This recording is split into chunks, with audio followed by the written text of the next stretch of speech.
அளவு ப்ளவுஸை வச்சு ஃப்ரண்ட் கிராஸுடைய லென்த்தையும் வித்தையும் எப்படி நம்ம கண்டுபிடிக்கணுங்கிறத பார்க்கலாம். நம்ம பேக் பார்ட்டை வச்சு ஃப்ரண்ட் பார்ட்டை அப்படியே ட்ரேஸ் எடுத்துக்கிட்டோம். இது ஃப்ரண்ட் பார்ட்டுங்கிறதுனால நம்ம அளவு ப்ளவுஸை வச்சு ஃப்ரண்ட் நெக்கை மார்க் பண்ணி எடுத்தாச்சு. இது வந்து ரெடி அளவு, இது தையலுக்கான அளவு. அதே மாதிரி இது ரெடி அளவு, இது ஊப்பட்டி ஐப்பட்டி தைக்கிறதுக்காக தையலுக்கான அளவு. இந்த மாதிரி மார்க் பண்ணி வச்சுக்கணும். எப்பவுமே ஃப்ரண்ட் பார்ட்டு மார்க் பண்ணுறோன்னா ஊப்பட்டி பக்கம் தான் எடுக்கணும். இப்போ இந்த ரெடி அளவு இருக்கு இல்லையா, இதுக்கு மேலே இந்த ஊப்பட்டியை இப்படி வைக்கணும். இங்கே வைக்கக்கூடாது, இங்கே தான் வைக்கணும். ஏன்னா இது வந்து ரெடி அளவு. இது மாதிரி வச்சுட்டு சென்டர் ஃப்ரண்ட் டாட்டில் ஒரு மார்க்கு. இந்த ஃப்ரண்ட்டு பார்ட்டையும் இந்த யாக்பட்டியையும் ஜாயின் பண்ணியிருப்பாங்க, அந்த இடத்துல ரெடி அளவில் ஒரு மார்க்கு. இப்போ ப்ளவுஸ் எடுத்துகிட்டு இதுக்கு கீழே ஒரு 1/2 இன்ச்சு, இன்னும் ஒரு 1/2 இன்ச்சு மார்க் பண்ணுறோம். இந்த முதல் 1/2 இன்ச்சு எதுக்காகனா இந்த சென்டர் ஃப்ரண்ட் டாட் மார்க் பண்ணியிருக்கோம் இல்லையா, இங்கே பிடிக்கிறதுக்கு. இன்னொரு 1/2 இன்ச்சு வந்து ஃப்ரண்ட் பார்ட்டையும் யாக்பட்டியையும் ஜாயின் பண்ணுறதுக்கு. இந்த மாதிரி 3 கோடு போட்டுடணும். அடுத்ததாக இந்த ஃப்ரண்ட் பார்ட்டை யாக்பட்டியும் ஜாயின் பண்ணும்போது இந்த இடத்துல ஒரு மெயின் டாட் பிடிச்சிருப்பாங்க. அது வரைக்கும் இங்கேருந்து இது வரைக்கும் எவ்வளோ அளவு இருக்குதுன்னு பார்க்கணும். டேப் வச்சுட்டு எவ்வளோ இருக்குதுன்னு பாருங்கள். 2.25 இருக்குது. அந்த 2.25 இந்த 3வது கோடு போட்டிருக்கு இல்லையா, இங்கேருந்து மார்க் பண்ணுறோம். மார்க் பண்ணும்போது இப்படி ஸ்ட்ரைட்டாக மார்க் பண்ணாமல் இப்படி கிராஸாக மார்க் பண்ணணும்.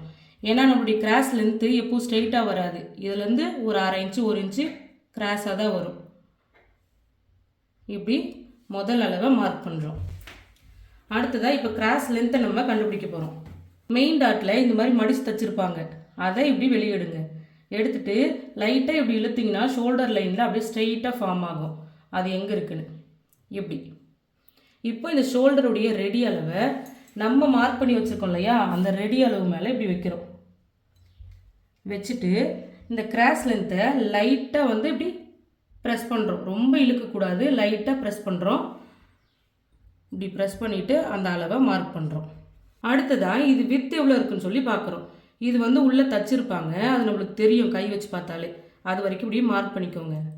இதுக்கு மேலே டேப் வச்சு எவ்வளோ இருக்குதுன்னு பார்க்கணும். 1.25 இருக்குது. அந்த 1.25 இந்த ஃபஸ்ட் லைனில் இப்படி வச்சுட்டு இப்படி மார்க் பண்ணோம். மறுபடியும் இன்னொரு வாட்டி 1.25 இன்ச் மார்க் பண்ணோம். இப்போ இங்கேருந்து இதுக்கு ஒரு கோடும், இங்கேருந்து இதுக்கு ஒரு கோடு போகும். இப்படி தான் நம்ம ஃப்ரண்ட் கிராஸுடைய லென்த்தையும் வித்தையும் கண்டுபிடிச்சு மார்க் பண்ணணும். இந்த மாதிரியான ப்ளவுஸ் பற்றின விஷயங்கள் எல்லாத்தையும் நீங்களும் தெரிஞ்சுக்கணும்னு நினச்சிங்கன்னா நம்மளுடைய ஸ்ரீஜா உலகம் டைலரிங் ஆப்பை இன்ஸ்டால் பண்ணி வச்சுக்கோங்க. அதில் வந்து ப்ளவுஸ் கிளாஸ் இருக்குது, நீங்களும் அட்டென்ட் பண்ணி கற்றுக்கோங்க. நமக்கு தெரிஞ்ச விஷயத்தை நம்ம மற்றவங்களுக்கும் சொல்லிக் கொடுப்போம்.